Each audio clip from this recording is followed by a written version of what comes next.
बच्चों, स्वागत है आपका।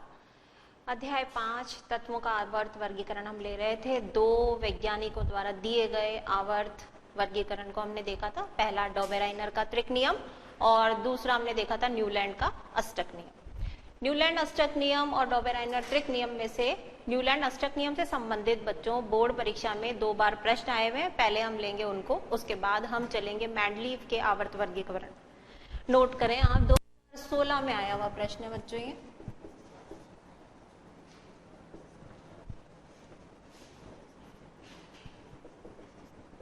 न्यूलैंड्स के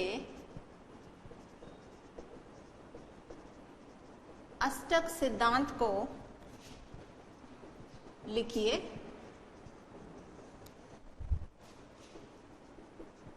आगे इसी में पूछा गया है, निम्नलिखित से समान गुणधर्म रखने वाले तत्व का नाम लिखिए।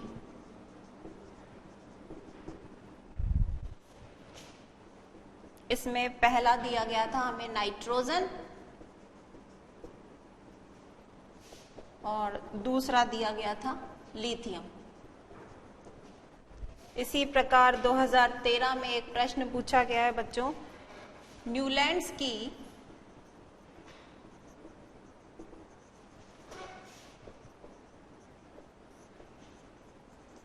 कल्पना के अनुसार प्रकृति में कुल तत्वों की संख्या कितनी थी। अब ये 2 प्रश्न है बच्चों। पहले वाले प्रश्न में न्यूलैंड के अष्टक सिद्धांत को हमें लिखना है, जिसकी चर्चा हम पिछली क्लास में कर चुके हैं बच्चों, कि यदि हम तत्वों को उनके बढ़ते हुए परमाणु द्रव्यमान के हिसाब से व्यवस्थित करेंगे तो 8वें तत्व के गुणधर्म पहले तत्व के गुणधर्म के समान होते हैं। निम्नलिखित से समान गुणधर्म रखने वाले तत्व का नाम बताइए। अब नाइट्रोजन के नीचे उसी समूह में आता है बच्चों फास्फोरस, तो नाइट्रोजन के गुण किससे मिलते हैं? फास्फोरस से मिलते हैं।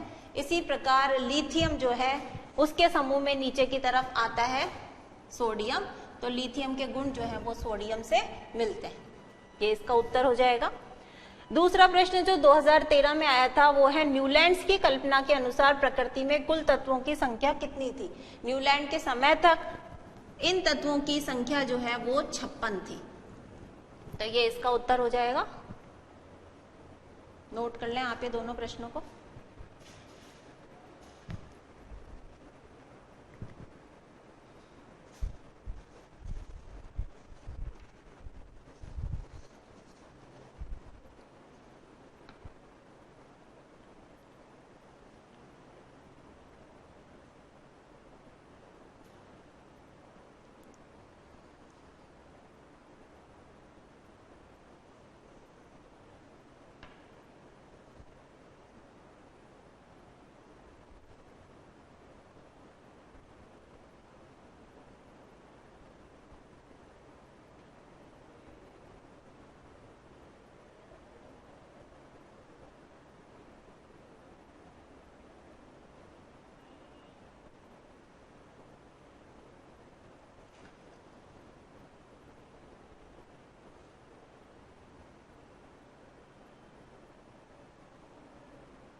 चलिए बच्चों आगे चलेंगे। अब हम आज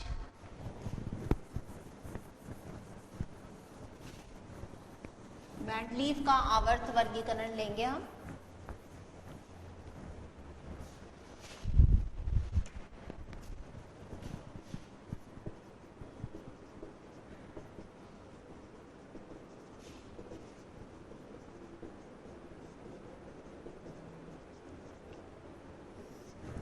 मेंडलीव की आवर्त सारणी हमने ये देखा बच्चों, जब न्यूलैंड का हमने अष्टक सिद्धांत समझा था तो हमने देखा था उसके सिद्धांत में कुछ कमियां पाई गई थी और इसीलिए वो जो सिद्धांत है वो अस्वीकार कर दिया गया था वैज्ञानिकों द्वारा।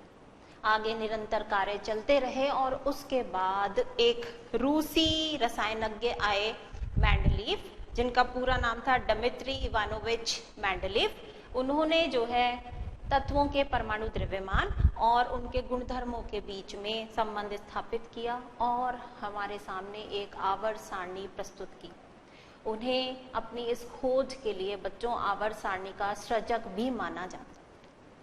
एक और वैज्ञानिक थे बच्चों, जर्मन रसायनज्ञ लोथर मेयर। उन्होंने भी स्वतंत्र रूप से उसी अवधि में अपना कार्य किया। दोनों अलग अलग जगह रहते हुए अपना अपना काम कर रहे थे, समान ही निष्कर्ष पर पहुंचे थे। दोनों की आवर्त सारणियां प्रस्तुत हुई, लेकिन मेंडलीव की आवर्त सारणी से पहले लोथर मेयर अपनी सारणी को प्रस्तुत नहीं कर पाए और इसीलिए मेंडलीव को ही आवर्त सारणी के सृजक का जो खिताब है, जो श्रेय है, वो मिल गए। उन्होंने अपनी सारणी में बच्चों जो खूबी रखी, क्योंकि उस समय कितने तत्व प्राप्त थे, जैसे प्रकृति में हमने बात की थी, न्यूलैंड के समय तक 56 तत्व ज्ञात थे। जब मेंडलीव ने अपना काम चालू किया तो उस समय तत्वों की संख्या और बढ़ चुकी थी और कुल मिलाकर तत्व अब हो गए थे 63, यानी कि 63। इन तत्वों को उन्होंने व्यवस्थित करते समय बच्चों 3 आधार अपने खुद के समक्ष रखे। सबसे पहला उन्होंने तत्वों के गुणधर्म को आधार बनाया, दूसरा उन्होंने परमाणु द्रव्यमान को ध्यान में रखा और तीसरा उन तत्व के रासायनिक गुणधर्मों को ध्यान रखते हुए तत्वों को एक सारणी में व्यवस्थित किया। उस सारणी को मेंडलीव की आवर्त सारणी के नाम से जाना जाता है। अब ये जो आवर्त सारणी है बच्चों, ये वैज्ञानिकों के द्वारा काफी सही पाई गई, इसीलिए उन्होंने उसे आवर्त सारणी की आधारशिला रखने वाला सृजक माना। उनका कार्य रसायन विज्ञान के क्षेत्र में बहुत महत्वपूर्ण स्थान रखता है। उन्होंने परमाणु द्रव्यमान और रासायनिक गुणधर्मों के बीच में संबंध स्थापित करते हुए एक आवर्त नियम भी प्रस्तुत किया। वो आवर्त नियम क्या था, जानते हैं एक एक करके हम आवर्त सारणी से संबंधित बातों को। मेंडलीव की आवर्त सारणी, रूसी रसायनज्ञ डिमित्री इवानोविच मेंडलीव द्वारा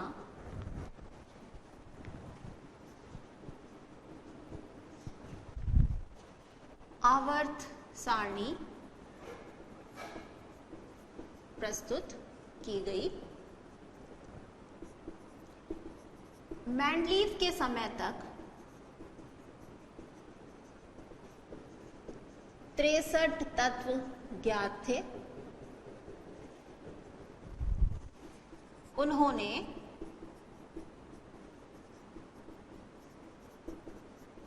परमाणु द्रव्यमान को आधार बनाते हुए तथा तत्वों के गुणधर्म व रासायनिक गुणों के आधार पर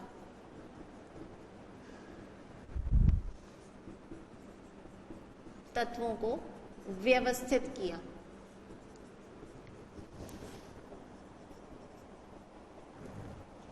साथ ही साथ उन्होंने परमाणु द्रव्यमान, बार बार हम बच्चों ये शब्द लिख रहे हैं परमाणु द्रव्यमान, ऐसा तो नहीं है आप में से बहुत से बच्चे जानते ही ना हो परमाणु द्रव्यमान। फिर से उन बच्चों के लिए बताते हैं, परमाणु द्रव्यमान यानी प्रोटॉन प्लस न्यूट्रॉन की संख्या का योग।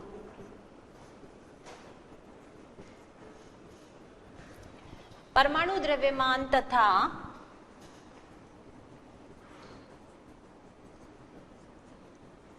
रासायनिक गुणधर्म में संबंध स्थापित किया।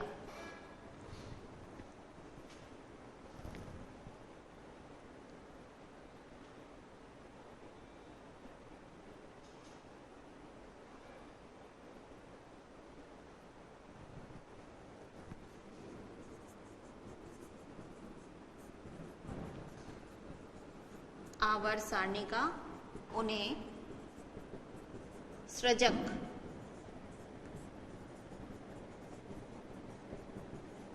घोषित किया गया। उन्होंने अपना एक आवर्त नियम दिया।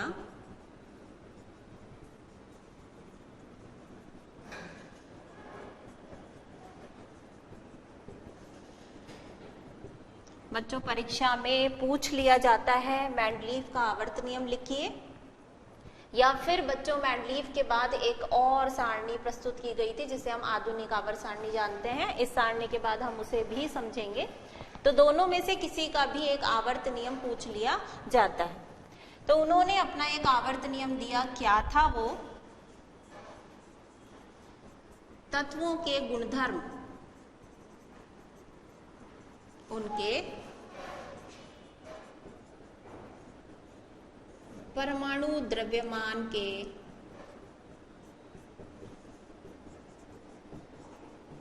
आवर्त फलन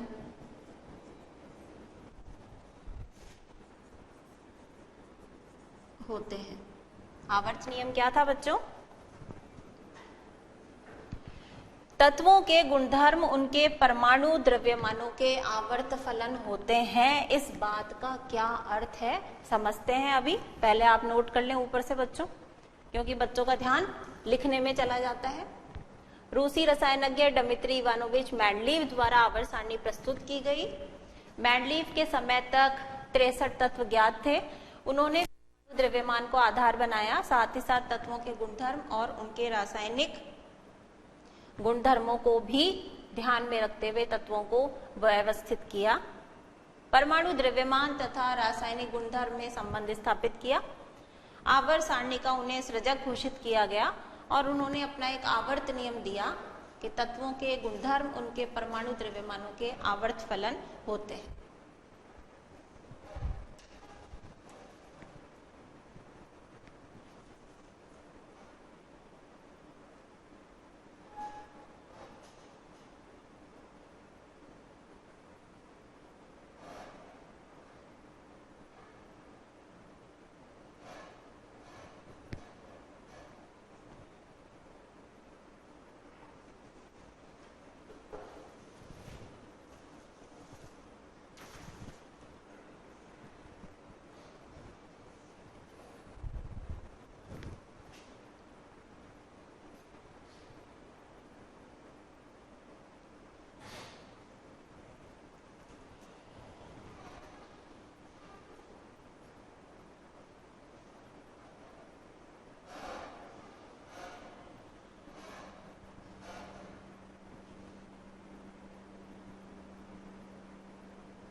उनके आवर्त नियम का बच्चों क्या अर्थ था? तत्वों के गुणधर्म उनके परमाणु द्रव्यमानों के आवर्त फलन होते हैं। हमने आपको बताया, उन्होंने अपनी पूरी सारणी को परमाणु द्रव्यमान के बढ़ते हुए यानी आरोही क्रम में व्यवस्थित किया। उन्होंने पाया कि बच्चों एक निश्चित समय के पश्चात समान गुणधर्म वाले तत्व एक साथ आ जाते हैं। यदि हम तत्वों को बढ़ते हुए परमाणु द्रव्यमान के क्रम में व्यवस्थित करते जाएं तो समान गुणधर्म रखने वाले तत्व एक साथ आ जाते हैं। तो इस लाइन का ये मतलब हुआ कि तत्वों के गुणधर्म उनके परमाणु द्रव्यमानों के आवर्त फलन होते हैं। उनकी सारणी किस प्रकार की थी बच्चों?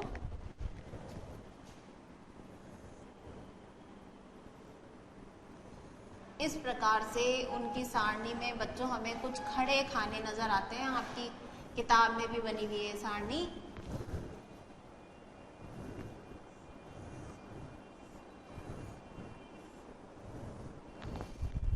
इस प्रकार से बच्चों ये जो खड़े खाने हैं 1 2 3 4 5 6 7 और ये 8, इन ऊर्ध्व स्तंभों को उन्होंने समूह कहा। ऊर्ध्व स्तंभ यानी इस प्रकार से जो खड़े खड़े स्तंभ हैं उनको उन्होंने समूह कहा। अब हमारी पुस्तक में जो बता रखा है बच्चों, जैसे ये पहला, दूसरा समूह, तीसरा, चौथा, पांचवा, छठा समूह, सातवां और ये 8, इस प्रकार से 8 समूह हमारी किताब में बताए हुए हैं।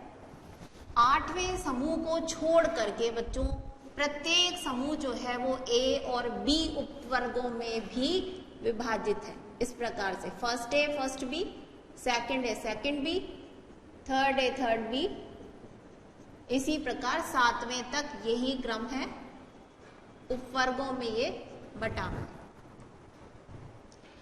उसके बाद जो हमें इस प्रकार के बच्चों 36 खाने नजर आ रहे हैं, वो हमारे खाने कितने हैं?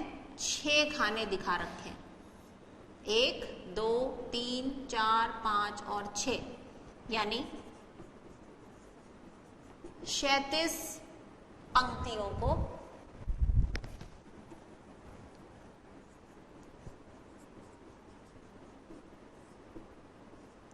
पंक्तियां इस प्रकार 36 पंक्तियों को उन्होंने अंग्रेजी में पीरियड और हिंदी में आवर्त कहा।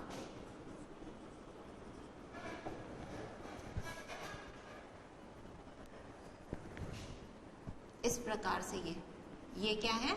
आपके आवर्त, पहला, दूसरा, तीसरा, चौथा, पांचवा और छठा, ये 6 आवर्त हमें दिखाई दे रहे हैं और 8 हमें ऊर्ध्व स्तंभ नजर आ रहे हैं जिनको उन्होंने समूह कहा था।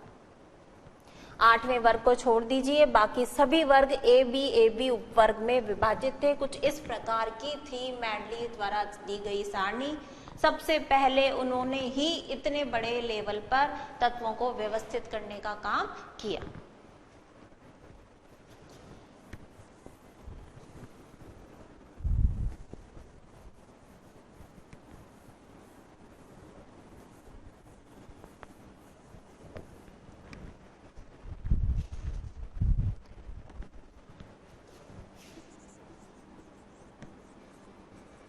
क्या थी उनकी उपलब्धियां, ये लेंगे बच्चों, लेकिन ब्रेक के बाद।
मैंडलीव की सारणी की उपलब्धियों की एक एक करके लेंगे जरा।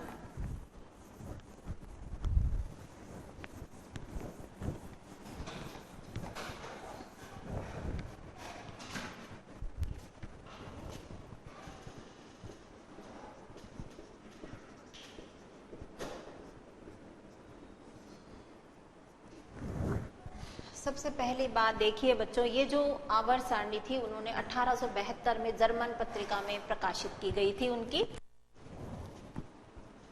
1872 में जर्मन पत्रिका में प्रकाशित की गई थी।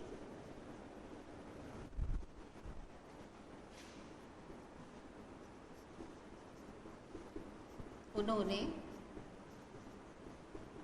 तत्वों को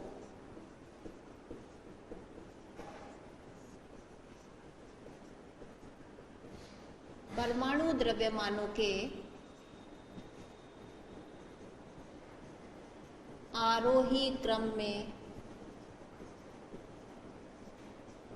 व्यवस्थित किया।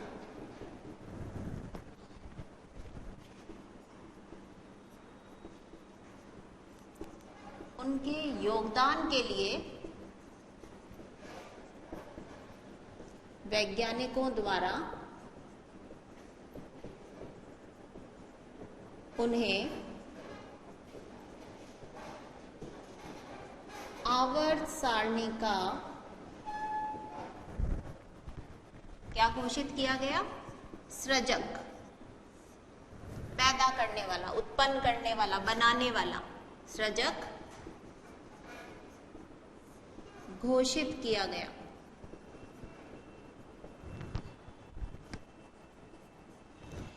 अब उन्होंने आधार रखा था बच्चों बढ़ते हुए परमाणु द्रव्यमान का आरोही, यानी परमाणु द्रव्यमान के बढ़ते हुए क्रम में रखना। लेकिन उनका उद्देश्य ये भी था कि जो तत्व हैं वो इस प्रकार आ जाएं कि समान गुणधर्म वाले तत्व एक साथ रहें। तो उन्होंने समान गुणधर्म वाले तत्वों को साथ रखने के चक्कर में कहीं कहीं परमाणु द्रव्यमान के नियम का उल्लंघन भी कर दिया। लेकिन उनका अर्थ क्या था? केवल कि समान गुणधर्म वाले तत्व साथ रह पाए। समान गुणधर्म वाले तत्वों को साथ रखने हेतु उन्होंने कहीं कहीं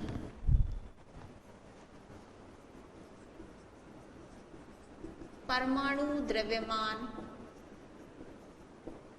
के आरोही क्रम का उल्लंघन भी किया। जैसे कोबाल्ट, CO कोबाल्ट का प्रतीक है, 58.9 इसका परमाणु द्रव्यमान है। इसे उन्होंने Ni है बच्चों निकिल का प्रतीक, निकिल जिसका परमाणु द्रव्यमान है 58.7, उससे पहले रख दिया।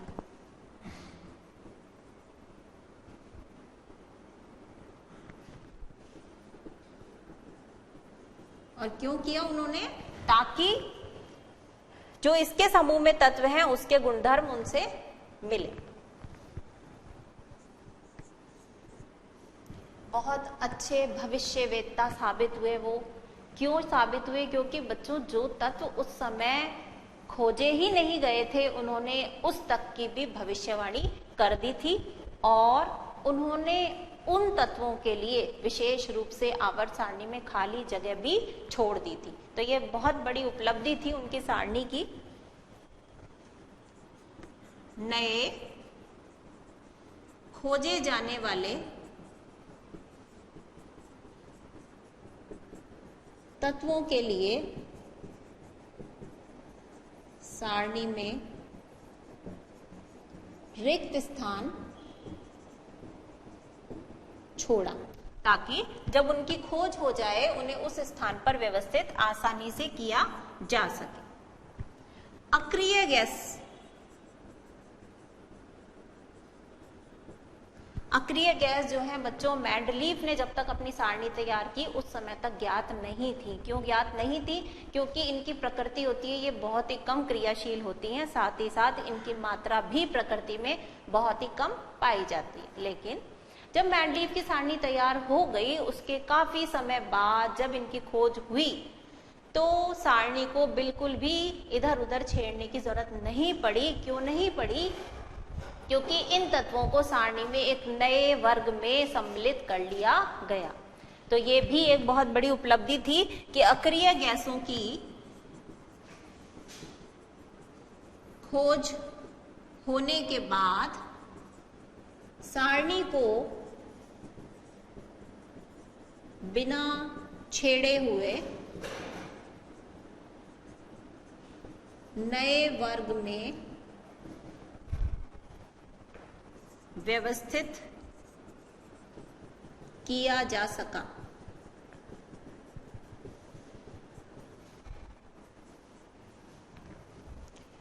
कई तत्व ऐसे थे बच्चों, जैसे स्कैंडियम, गैलियम और जर्मेनियम। मेंडलीफ के समय तक इनकी खोज नहीं हुई थी, लेकिन इन्होंने ये अंदाजा लगा लिया था कि अगर यहाँ पर कोई तत्व खोजा जाएगा तो उसके गुण कौन से तत्व से मिलेंगे। इस आधार पे उन्होंने एडवांस में अग्रिम रूप से नामकरण तक कर दिया था, एका शब्द लगाकर। जैसे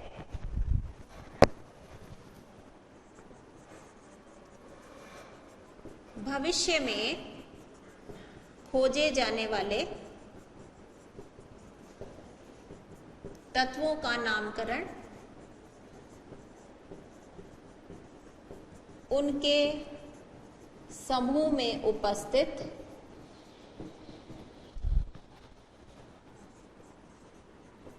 तत्वों के नाम के आगे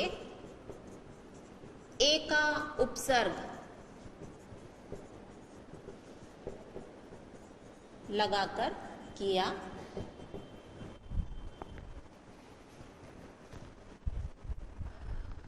ऊपर की 2 लाइन मिटाकर यहां बात पूरी कर देते हैं। जैसे SC, GA और GE क्या नाम है बच्चों इनके? स्कैंडियम। SC स्कैंडियम का प्रतीक है, GA गैलियम और GE जर्मेनियम।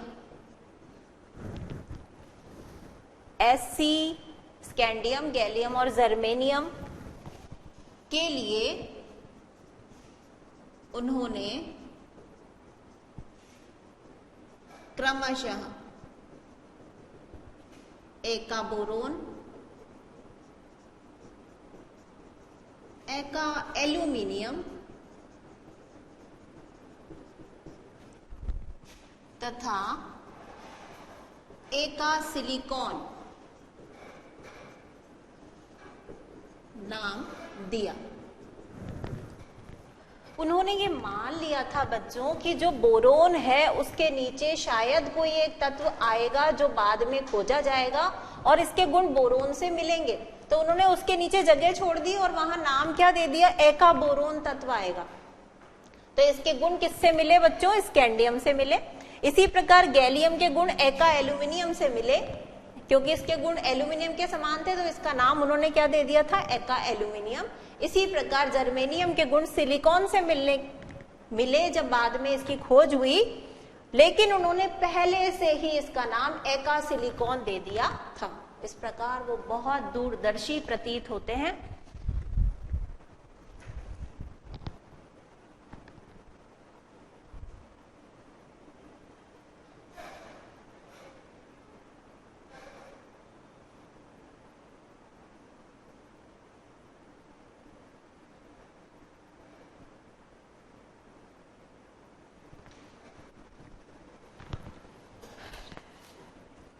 नोट कर लें जरा बच्चों फटाफट से। पहले 2 पॉइंट हम ले चुके हैं उनकी उपलब्धि में कि 1872 में जर्मन पत्रिका में इनकी आवर्त सारणी को पब्लिश किया गया, प्रकाशित किया गया। नंबर 2, उन्होंने अपनी आवर्त सारणी को परमाणु द्रव्यमान के बढ़ते हुए क्रम में व्यवस्थित किया था। तीसरा, उनके योगदान के लिए वैज्ञानिकों द्वारा उन्हें आवर्त सारणी का सृजक घोषित किया गया। चौथा पॉइंट, समान गुणधर्म वाले तत्वों को साथ रखने हेतु उन्होंने कहीं कहीं परमाणु द्रव्यमान के आरोही क्रम का उल्लंघन किया, लेकिन उनका उद्देश्य इसके पीछे केवल मात्र यही था कि समान गुणधर्म वाले तत्व जो है वो साथ आ सके। नए खोजे जाने वाले तत्वों के लिए सारणी में उन्होंने खाली जगह छोड़ दी थी। और इसी प्रकार अगला छठा पॉइंट है, अक्रिय गैस की खोज के लिए होने के बाद भी उनकी सारणी को बिना छेड़े हुए एक नए वर्ग में उन तत्वों को व्यवस्थित आसानी से किया जा सका।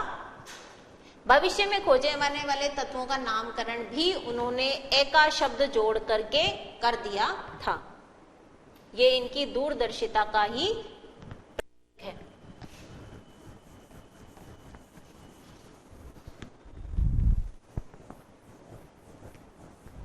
हर बात में बच्चों ऐसा नहीं होता कि सब खूबियां ही खूबियां हो, कुछ ना कुछ कमियां जरूर रह जाती हैं। तो वही इनकी सारणी के साथ भी हुआ। इतनी उपलब्धियां होने के बावजूद, सजग घोषित हो जाने के बावजूद भी बच्चों कुछ सीमाएं इनकी सारणी में भी पाई गई। लेते हैं उन्हें। सीमाएं या कमियां एक ही बात है, पहले भी हम आपको बता चुके।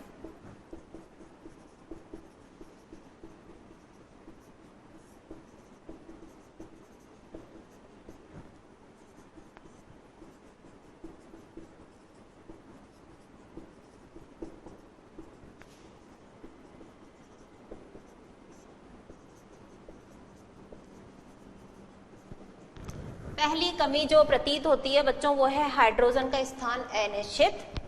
नंबर 2, समस्थानिकों का स्थान नहीं दिया। तीसरा, अभी सबको हम डिटेल में लेंगे।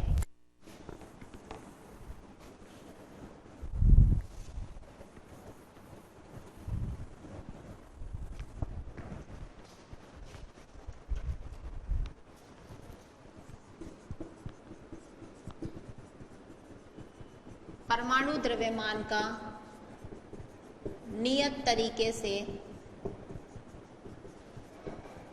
वृद्धि प्रदर्शित न करना।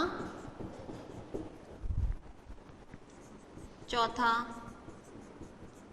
समान गुणधर्म वाले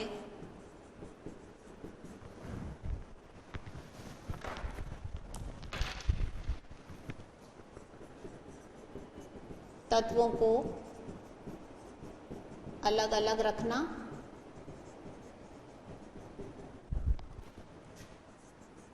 इसी प्रकार कहीं कहीं उन्होंने असमान गुणधर्म वाले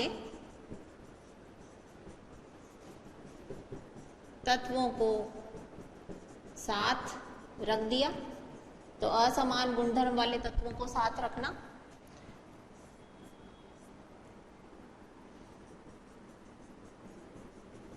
परमाणु द्रव्यमान के आरोही क्रम का कहीं कहीं उल्लंघन होना।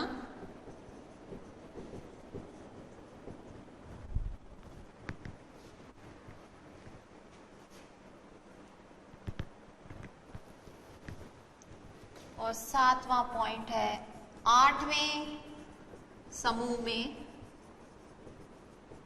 एक साथ 3 तत्वों को रखना।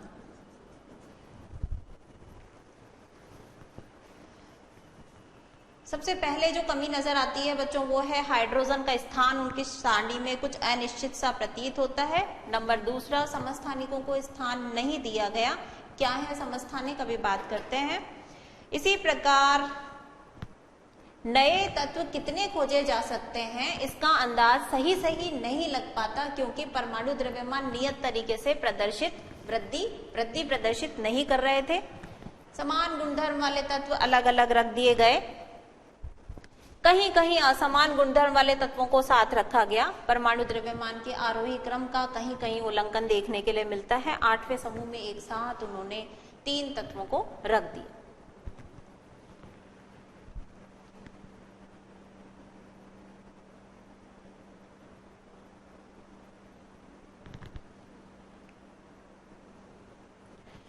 देखिए बच्चों, सबसे पहला पॉइंट लेते हैं, हाइड्रोजन का स्थान अनिश्चित। हाइड्रोजन जो है बच्चों, पहले वर्ग के जो तत्व हैं, क्षार धातु वाले तत्व, उनसे भी समानता बताता है। उन्हीं की तरह ऑक्सीजन और हाइड्रोजन के साथ क्रिया करता है जिस प्रकार से हमारे क्षार धातु के तत्व करते हैं। तो इस दृष्टि से उसे पहले वर्ग में स्थान दिया जा सकता है। साथ ही साथ वो हेलोजन से भी, 7वें वर्ग में रखे जाने वाले तत्व हेलोजन से भी समानता बताता है। तो इस प्रकार हाइड्रोजन के लिए क्या वास्तव में निश्चित स्थान है, उनकी सारणी से ये अभिव्यक्त नहीं हो पाता। नंबर दूसरा पॉइंट, समस्थानिकों का स्थान नहीं दिया गया।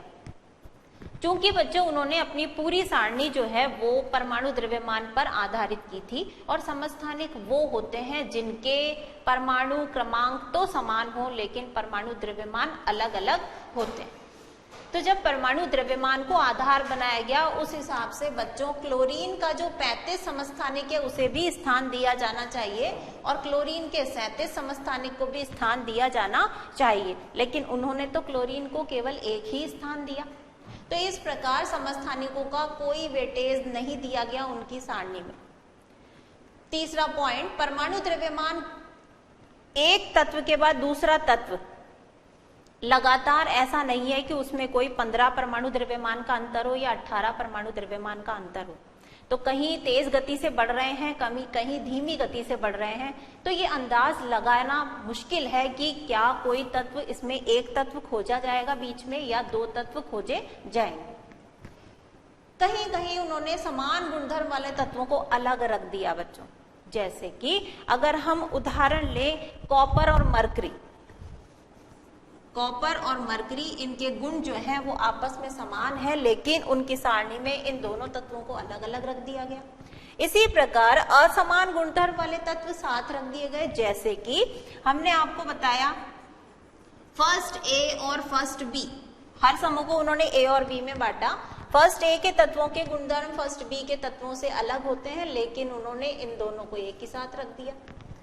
इसी प्रकार परमाणु द्रव्यमान के आरोही क्रम का अभी आपको इससे पहले बताया था, जैसे कोबाल्ट को उन्होंने निकिल से पहले रख दिया। तो ये इनके सारणी की एक कमी थी।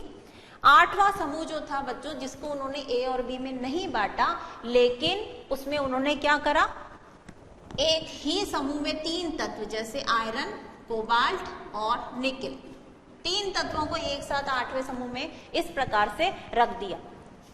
तो ये भी उनकी सारणी की एक कमी थी। लास्ट में बच्चों हम लेंगे 2012 में आया हुआ इस अंश से संबंधित प्रश्न,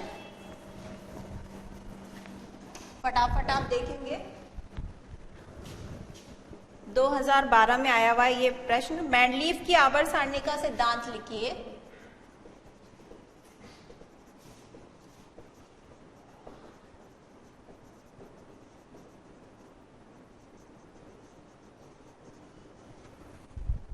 इस सारणी की एक उपलब्धि तथा 2 सीमाएं लिखिए।